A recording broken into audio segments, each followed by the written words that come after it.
My name is Laika, and my life used to be filled with happiness until the day Martin walked into it. We met in college and fell madly in love. Martin was charming, witty, and seemed like the perfect partner. I never imagined myself to be married because I have always been so dedicated to my goals and dreams. I even label myself as a career over partner kind of woman. My plans for my future have always been systematically organized. I already have my long term plans set in motion, and my mind is set to focus just towards my goal. I'm so happy to live on my own. I am content to fulfill my dreams, and I thought no romantic love can ever replace that principle in me. But then again, Martin came, and just as I have said, I was happy, genuinely happy, until I chose to let loose and fall in love. We dated for 4 years in college, and after graduation, I built my career from scratch. I hustled my way to the top. I did my best to establish a name for myself and become successful in my profession as a digital artist and become financially stable. But Martin, on the other hand, has the opposite principles compared to me. Unlike my hustle mindset, he got his slacking off mindset. It seems like he doesn't have plans for his life at all. He didn't pursue his degree nor took the opportunity to venture into a different career. It frustrates me to see him like this because he's a person who has very big potential. I tried to talk to him of it, but he would rather stay at home rather than waste his time on things he doesn't like. So I asked him, "What is it that you want to do?" He just shrugged his shoulders. I don't know. I just don't have the drive or will to pursue something, and besides, my parents are rich, so why bother finding a job if they can sustain me financially? My eyes widened as I heard his response. He doesn't have the provider and dreamer attitude. It just shows how spoiled he was. But your parents won't live forever. You have to build your own life according to your terms and dreams. Oh, can you just shut the fuck up? I told you that I don't want to work. Why do you keep on insisting on that to me? My parents are rich, and so am I. I'm not like you, who is poor and craving for money. I was taken aback by the hurtful words that he said in his loud and looming voice. I could feel the sting in my heart as it triggered my eyes to form tears. I- I'm I'm sorry. I just wanted to help you with your life, but it seems like you don't need me anymore. He heaved a deep sigh. Frustrations and annoyance are very evident. You know what? Can you do yourself a favor and be useful for once? Just shut the fuck up and stop acting like you're doing something great for me. After he said those words, he left me alone. I cried my entire heart that night. I was so broken. His words cut so deep that I could feel sinking into deep agony. I loved him so much, and I didn't expect him to say those words right in my face. I told some of my friends about that issue, and they kept on advising me to leave him because he was such a red flag. But the next day, he made it up to me. He gave me flowers, books, and my favorite food. He told me that he was so sorry for what he said and it was his frustrations controlling him. After I accepted his apology, the changes in his behavior were evident, and for once I felt happy and at peace in our relationship. With that sudden change in the course of our life, we got married, and soon after our son Henry was born, completing our little family.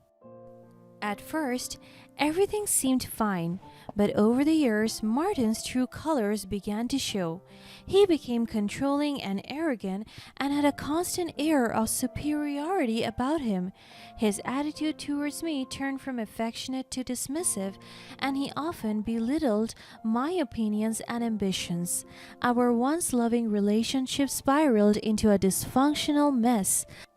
I could still remember the most heated argument that I had. "Martin, We need to talk about our finances. The bills are piling up, and I think we should come up with a plan to manage them better. Oh, now you're suddenly concerned about our finances? You are always terrible with money, Laika.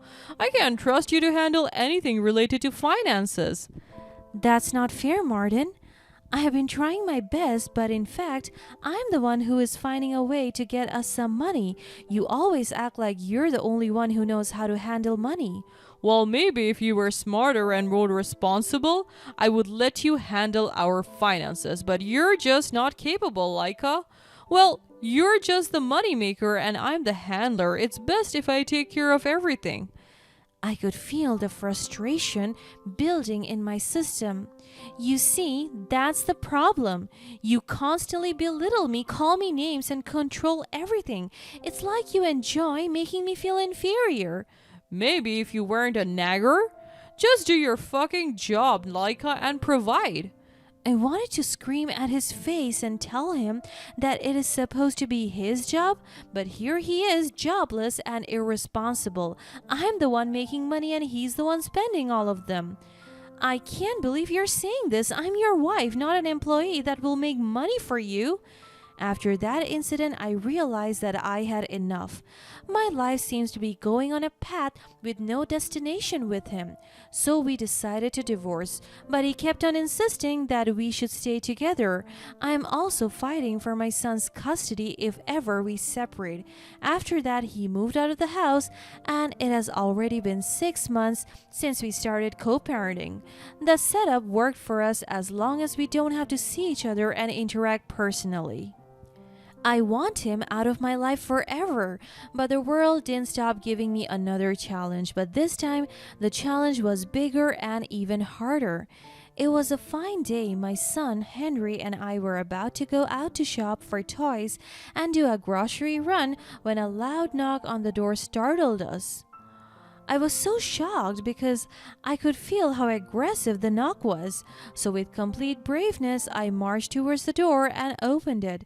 It revealed a random woman, a stranger to me, and my son, who was so angry and looking at me with furious eyes. "Where is your son?" she shouted in an angry voice. I saw my son almost stumbling in shock. I was so confused as I tried to stop her from entering our house. Please, calm down. This is our house, and you are invading our privacy?" She shrugged me off and made her way inside. My son hid behind me as she was looking for someone. "Where is your son? Show him to me, and I will let him pay for what he did to my daughter." Mom, I'm scared. Let her out. I didn't know anything. My son clutched my arm so tight for protection. "Shh, I'll never let her hurt you. Get behind me. I'll stop her." I tried to stop her, but she was so strong and persistent until I used all my strength and screamed, "Ma'am, I'm demanding you to stop and stay still, or I will call the police and have you arrested." I raised my phone in the air and dialed 911. She stopped moving and looked me in the eye.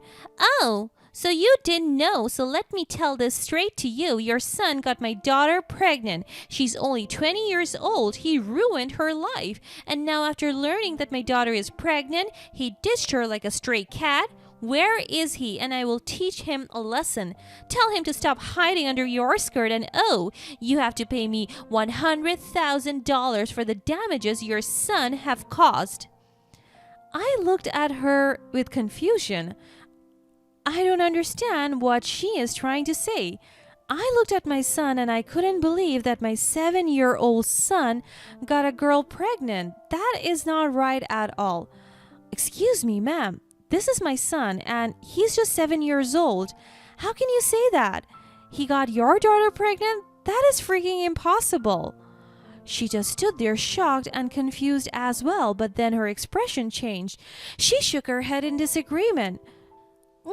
No, you're lying. You are lying. Where is he? Show him to me.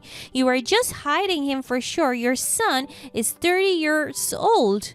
Where the fuck is he? My jaw dropped from what she said. 30? Oh God, I am 30 years old as well. How can I have a son with the same age as me? Ma'am, you must be joking or you are just in the wrong house. No, that is impossible. He told me that you are his mother. This is him. She showed me a picture of the guy from her phone, and my jaw dropped once again as I stared at the photo. It was my husband. My son gasped in shock and covered his mouth. No way. Do you know him? I nodded in response. He's my husband. It's Dad. The woman closed her eyes in frustration and tapped her temple. Please, where is he? Tell me. I'm so sorry for causing chaos, but I'm just so furious right now. Just tell me where he is. To be honest, I don't know. We separated for 6 months now, and I don't even know a thing about his whereabouts. I could see her eyes welling in tears, and I felt sorry for her. He got my daughter pregnant, and he dared to lie about having a family, and he even ditched her. He is so cruel. I held her hand and comforted her. Don't worry. We will get revenge. You're not the only one he did wrong. We will join forces to take him down. And with that, Trisha and I planned how to take our revenge. We searched everywhere for him. We even invested to hire an investigator just to locate his location, and we found him in a town 12 hours away from our city. And with that, we decided to confront him and to expose him. We gathered evidence of his abuses towards me and the adultery and lies he did to Trisha and her daughter. It was time to put an end to his evilness. He is a cruel person, and he has to be punished for it. We reported the incident to the police department, and they were so willing to help us. They accompanied us to the location, and we found him immediately. He was about to escape the moment he saw my face, and when he glanced at Trisha's face, fear was forming in his face. The police were so quick to catch him, and everyone in the town saw the way he was captured. So I took the opportunity to reveal to everyone what he did. Everyone, this guy right here is an abuser, manipulator, liar, adulterer, user, and gaslighter. For years, I suffered from his toxicity and stupidity, but now I discovered that I was not the only victim of his evilness. He hurt and abandoned an innocent girl just because of his jerk behavior and cowardice. This man is nothing but a criminal who deserves to be in jail. Martin's face turned pale as the reality of his actions hit him like a ton of bricks. Trisha was right there beside me. Her satisfaction was evident in her eyes. But I wasn't done yet. I continued my speech, exposing more of his bad behaviors by further highlighting his toxic behavior and mistreatment towards me over the years. In front of the townspeople and police officer RC, I poured my heart out, recounting the pain he had put me through, the emotional abuse and the humiliation he subjected me to. The room was silent and all eyes were on Martin, who had no escape from the truth now. The humiliation he felt at that moment was just a taste of the pain he had inflicted on me. I had turned the tables on him, and he was left defenseless and exposed. The facade of the confident superior man he had pretended to be shattered in a million pieces. As the days went by, the news of Martin's infidelity and his humiliating revelation spread like wildfire. He became an outcast in our social circles, and his professional reputation took a hit as well. In the end, I found closure and strength in standing up for myself. The revenge I sought was not just about humiliating Martin, but about freeing myself from his toxic grasp. The revelation brought me the support and understanding I had craved for so long. Life wasn't easy after that, but I was no longer shackled by a dysfunctional relationship. With the love and support of true friends and family, I learned to heal and move forward, embracing a life filled with happiness, self-respect, and genuine love. In the aftermath of the revelation, I focused on rebuilding my life, both for myself and for the sake of our son Henry. Although he was too young to fully comprehend the situation, I knew that growing up in a toxic environment would leave a lasting impact on him. My priority was to create a safe and nurturing environment for him, shielding him from the chaos that his father had brought into our lives. With the support of my true friends and family, I started attending therapy sessions to address the emotional scars left by the dysfunctional relationship with Martin. Through therapy, I learned to recognize my worth and value, understanding that I deserved respect, love, and happiness. As time went on, Martin's life continued to unravel. His reputation in both personal and professional circles was tarnished as he struggled to find support among those who once admired him. His arrogance had cost him dearly, and he was left to face the consequences of his actions. Meanwhile, I found strength in my friendships, particularly with Trisha, who had shown genuine concern for her part in the affair. We slowly built our friendship, learning to be there for each other. It was a long and arduous process, but it allowed us to heal and grow together. As for Henry, he grew up in a loving and supportive environment, free from the toxic influence of his father.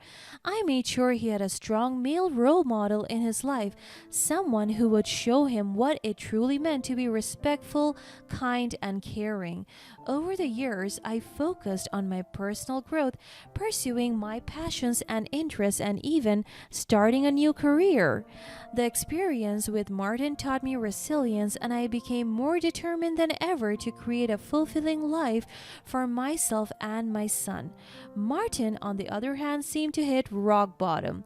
Without the support of his friends and family, he faced loneliness and regret.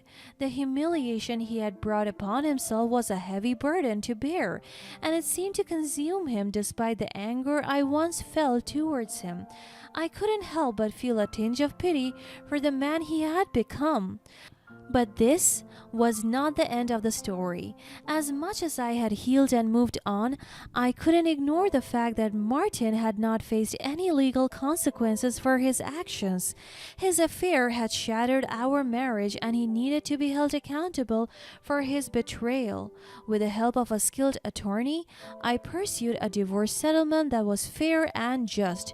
Martin was forced to face the financial consequences of his actions, and I was able to secure a stable future for Henry and myself.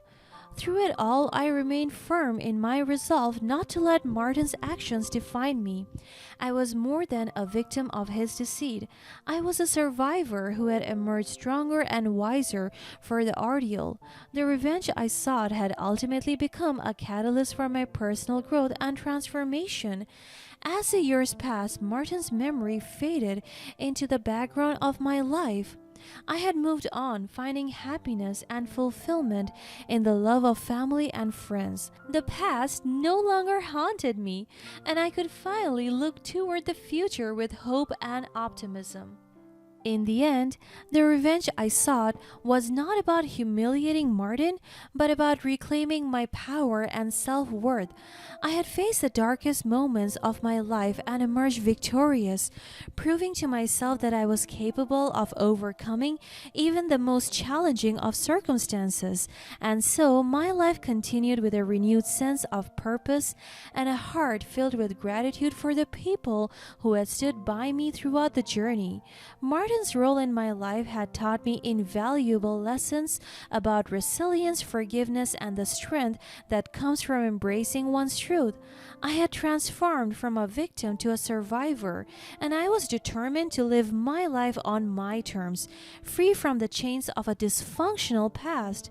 The revenge I sought had set me free, and in the process I had discovered a version of myself I never knew existed, a woman capable of rising above adversity and crafting her destiny.